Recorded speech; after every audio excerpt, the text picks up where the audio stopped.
This is called the measuring cylinder. So you get water from the bottle and power in here.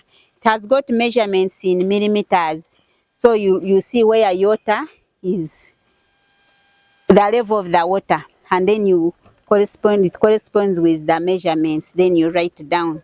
In case the rain is too much, this one is smaller than the bottle, isn't it?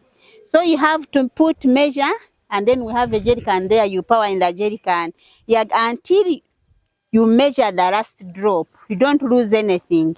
If the rain is too much also,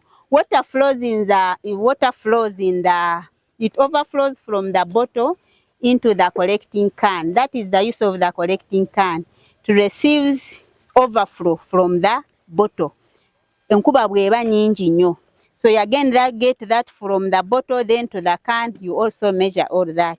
And if it is extra, it also goes into the base. So you have also to improvise. Here you use a sponge. You know an old mattress. If you get it, just put in a, first for it you can squeeze it and make sure you leave nothing or less, something that is negligible. But you don't use a cotton cloth box for it, it will soak much of it. That's how the standard drain gauge works.